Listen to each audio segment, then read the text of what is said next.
Hello, I'm Bernard Hickey from interest.co.nz and welcome to the Investing Report, where today we report news just in that Geneva Finance has received a reprieve from its debenture holders. It now won't be put into receivership. Earlier today at the Ellerslie Convention Centre in Auckland, debenture holders and note holders met to consider a plan to restructure Geneva's balance sheet, essentially to pump in a bunch more equity. You might remember Geneva's been in a debt moratorium since November last year, where it wouldn't repay debentures as they came due, but continued to make interest payments.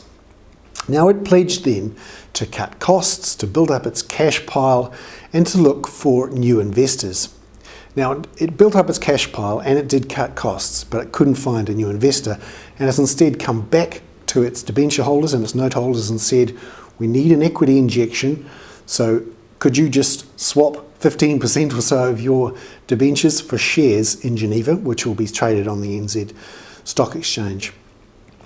Now, debenture holders essentially had a choice here. They could either choose the plan put forward by Geneva, or they could go for a receivership.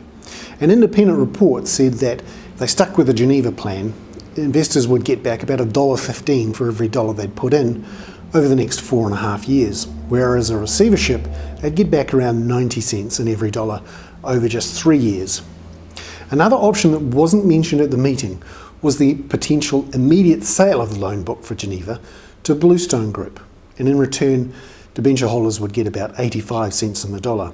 Now Geneva chose not to put that to the meeting. It said it wasn't a solid enough bid, and also it couldn't be done in time for the meeting. In the end, it doesn't matter now because Geneva Finance's debenture holders have voted 94% in favour of the restructuring plan. Geneva presented its case to its debenture holders and said it had cleaned up its act, it realised it had made mistakes, it had tightened its lending criteria, restructured its bank finances, and it could survive for several years without debenture funding and continue lending. There are challenges around though for Geneva.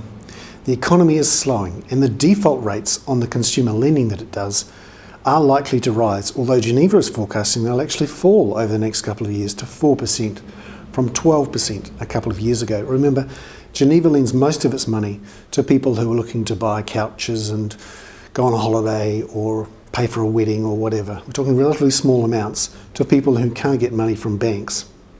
So the economy is slowing. That will be a challenge for Geneva. But the other one is a problem with getting wholesale funding. Remember, Geneva's model until now has been to borrow money from mums and dads in the debenture market. That market is pretty much shut down for anyone except those with an investment grade credit rating or who have diversified funding sources. Geneva had neither of those. So Geneva will now need to find some money from the wholesale market. It will have to securitise some of its loans and sell those on to wholesale investors. Trouble is, that market is shut down too at the moment. Geneva is betting that in the next couple of years things will calm down a bit and it will be able to go back to the wholesale markets. It's also still dependent on the Bank of Scotland, who's lent it quite a bit of money. We'll see how this all turns out. For now, Geneva Finance debenture holders have voted in favour of the plan and no doubt are hoping that over the next 4 years they'll receive most of their money back. I'm Bernard Hickey from interest.co.nz. That was the Investing Report.